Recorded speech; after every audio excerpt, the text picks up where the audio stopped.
This year, sterling has fallen 16% against the dollar and around 4.5% against the euro. But in recent months, the decline of sterling has accelerated as economists and market analysts are increasingly concerned about the state of the UK economy.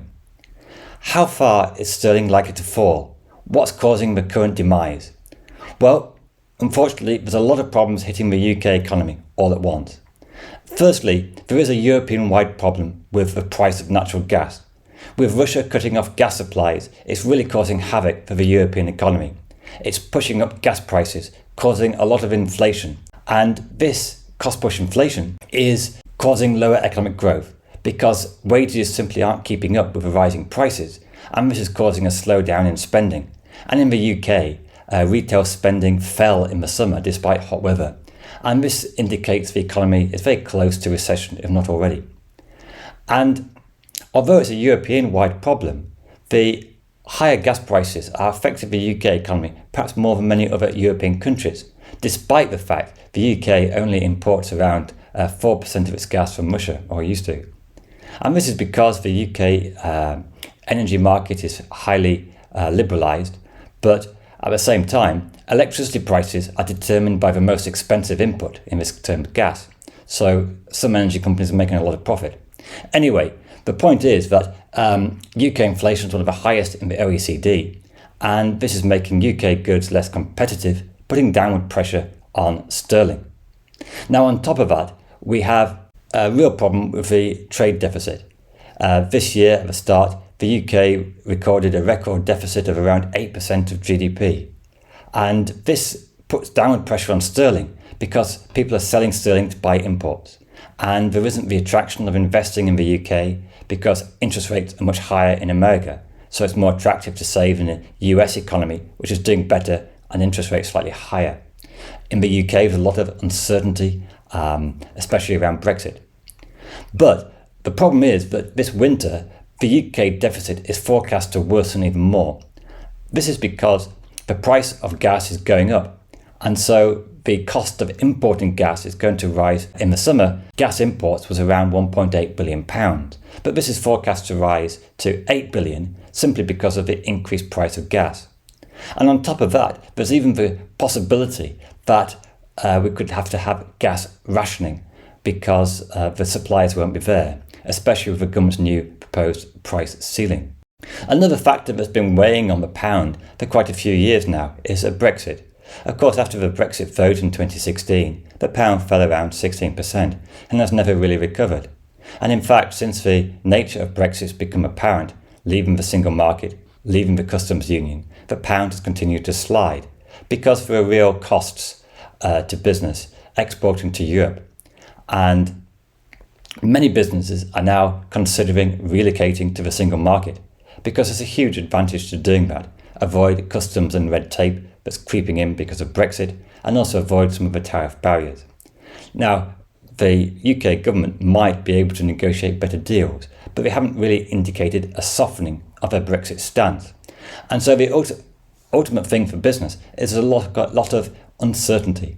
And if there's one thing business don't like, it's that uncertainty about future costs, future tariffs.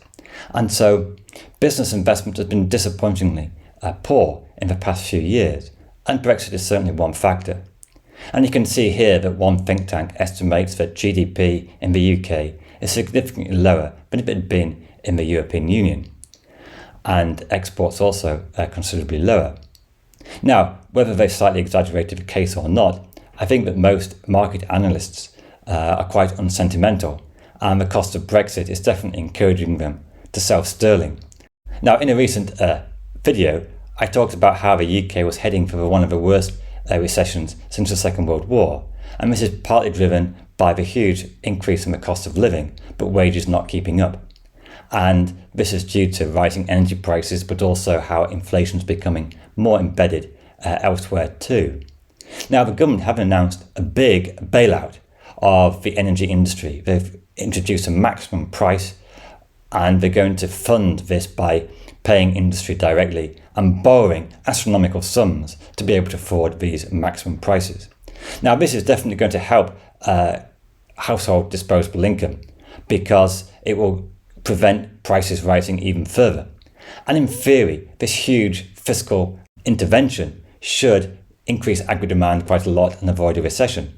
But I'm not convinced. The problem is that even though they introduce this maximum price, people are still feeling the cost of living squeeze, and they're going to be reducing their spending because they simply feel quite poor. And although there's this big intervention, it may not be enough because of the really high prices of gas. Also, because of rising inflation, the Bank of England have started to increase interest rates.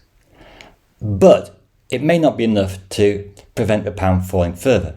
So, for example, an analyst at Credit Suisse argues the Bank of England should be increasing interest rates to at least 5%, and if they don't, the pound sterling will fall. But the problem is that if the UK economy is already going into recession, the Bank of England are kind of this confusing situation. They want to reduce inflation, but there's only so much you can increase interest rates when you're heading into recession. So with the US able to increase interest rates faster than the UK because the US economy is doing faster, it's the US which is attracting all the investment and savings. And this is why the dollar is so strong. But it's not just the fact that the dollar is strong.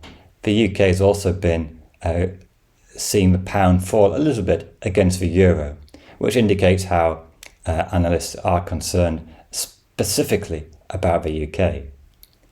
There's also a long-term trend here. If we go back to the Second World War, the pound was around 4.1 US dollars. And in the post-war period, there's been a prolonged decline in the value of a pound. And this reflects the declining importance of the UK politically and economically as other countries catch up. A good symbolic example of this is last week, the Indian economy overtook the UK economy for the first time. Now, the new Prime Minister, Liz Truss, has announced that they're really going to go for growth. And whether this will be achieved or not is another question, because it's perhaps fair to characterise it as wishful thinking. If you look at recent years in the UK economy, we've had quite low productivity growth. It's almost become stagnant. And because of this lack of investment, lack of productivity growth, economic growth has been very discouraging. And it would be hard to break this, even with tax cuts and fiscal expansion. There's so much uncertainty and rising inflation that both business and households are unlikely to return to normal spending patterns easily. Now, there's another problem weighing on the pound sterling, which is something relatively new, and that is government borrowing. If you go back to the financial crisis of 2007, UK borrowing was quite low as a share of GDP. But then, of course, it increased because of the big recession and then COVID. But for many years, economists didn't worry because interest rates were so low, around 0%. And this makes it very cheap to borrow. So debt interest payments were very low, and it was very easy for the government to borrow even these big sums. But because of rising interest rates, that's changing. There's a forecast that the debt interest payments for the UK could rise to over £120 billion next year. That's more than £30 billion more than expected. So there is, for the first time in a long time, markets started to be concerned about UK government debt because there's this huge increase in borrowing from COVID and the financial crisis, and now the big energy bailout, and now interest rates are rising, increasing the cost of borrowing. And also, I think another really important problem is that the UK's growth is so low, and it has been recently, that it will be hard to reduce debt as a share of GDP.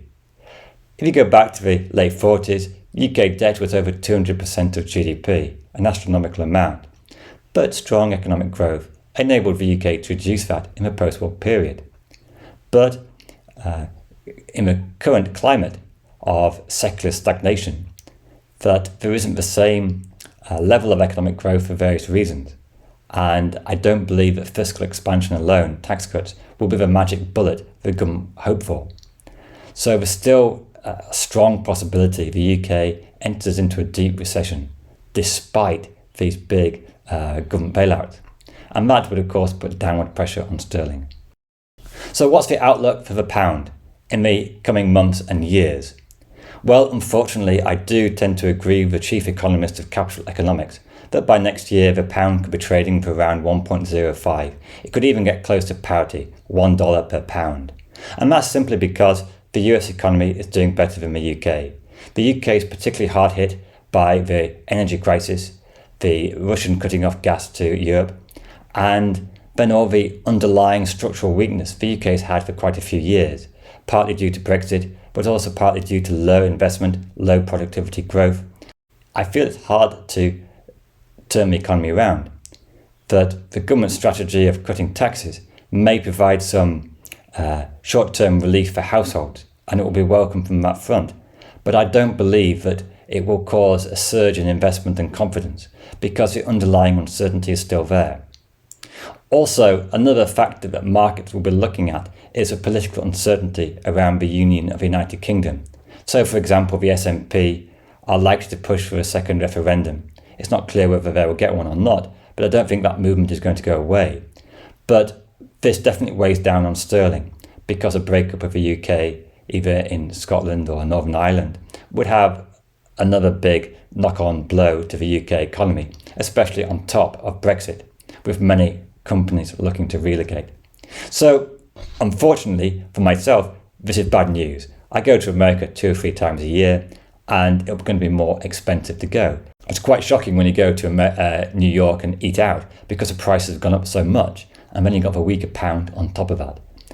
It is good news for UK exporters. They should receive some kind of competitive boost from a weak pound, but due to the kind of global uncertainty and weak economic growth, it may not be that much, or it may take a long time to have an effect. So the pound is definitely weak, and it's unlikely to be reversed in the near term.